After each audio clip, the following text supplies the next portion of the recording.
Assalamu alaikum. Today on Noran Academy, we're going to talk about something that's, well, it's on a lot of our minds these days. In a world of automation and AI, what's our purpose, really? If you benefit from this explainer, please do support us by subscribing and sharing as a sadaqah. All right, let's get right into it. I mean, you see it everywhere, right? AI isn't some sci-fi movie anymore. It is here, and it's here now.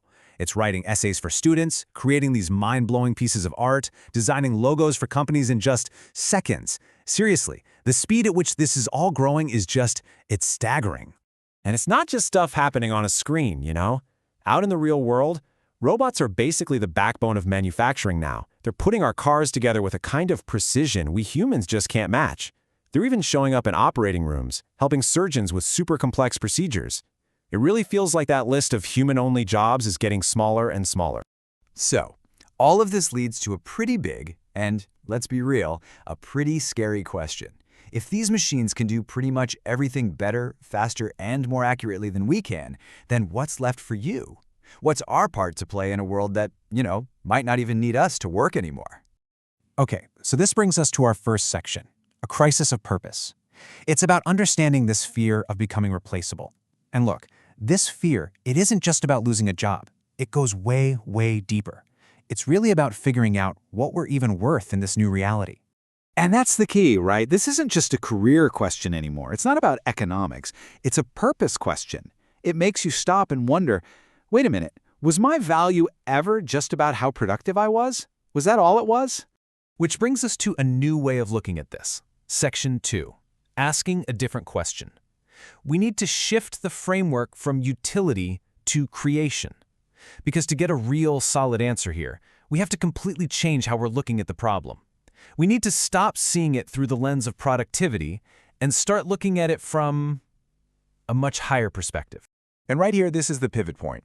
You see, Islam asks a totally different question. It doesn't start with what can you do, it starts with why were you created?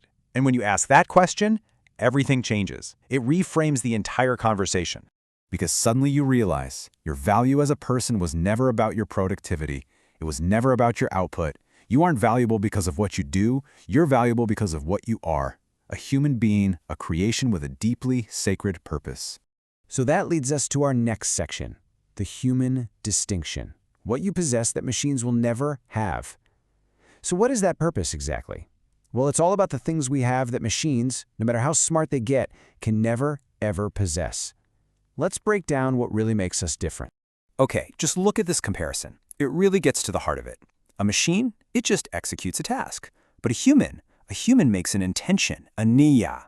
A machine can process mountains of data, sure, but a human feels rahmah, mercy, compassion. And here's the big one. A machine is built to optimize an outcome, but only a human, only you, can carry the moral weight and responsibility for that outcome.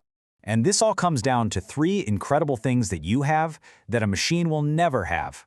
First, a damir, a conscience, that inner voice that guides you. Second, a ruh, a soul, the very breath of life that makes you who you are. And third, muhasabah, accountability, the fact that one day you will answer for your choices. Just think about that for a second, the weight of it. You can build the most complex algorithm in the world, but it will never, ever be brought to stand for judgment. It'll never be asked to answer for doing good or for doing wrong. That is a role, a sacred responsibility that is for you and only for you. So what does this mean for us going forward? Well, here's section 4. Your role in tomorrow, leading technology with timeless principles. You see, this whole way of thinking doesn't make us obsolete. Not at all. It actually defines our new and absolutely critical role. The future isn't about racing against technology. It's about leading it. This really gets the point across perfectly. We have to stop thinking of this as a race against the machines. Because let's be honest, if you try to compete on speed or pure data processing, you're going to lose. That's not the race you were created for. You were created to be the guide, the steward, the moral compass for these incredibly powerful tools. Okay, so how do we actually do that? Well, it's a few key steps. First, you've got to learn the tools. You need to understand how AI and automation work. But number 2, and this is the crucial part, you have to master the principles. Cultivate things like ethics, wisdom, real moral courage. And then third, you have to step up and take on that uniquely human job of protecting human dignity. That means deciding what should be automated and, just as important, when to stand up and say, no, not this. And this all leads to the final and most important point, Section 5, anchored in faith, finding value beyond a paycheck. Because at the end of the day, our ability to thrive in this new world comes from being anchored to something technology can't touch and the job market can never define. It's a really simple truth, but it's so profound. Your true value, your actual worth in the grand scheme of things, it is not measured by a machine's output. It's not even measured by your own productivity. It never was. Think about it like this. A machine can generate results, no doubt about it. It can make money, it can solve problems, it can build things. But what it can never generate is thawab, divine reward. That reward is something tied only to your intention, your effort, your choices, and your worship.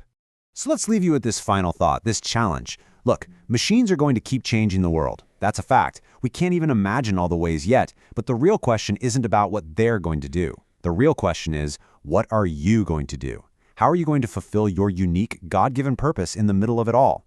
Because the future might be automated, but purpose will always be human. Presented and created by Norin Studio.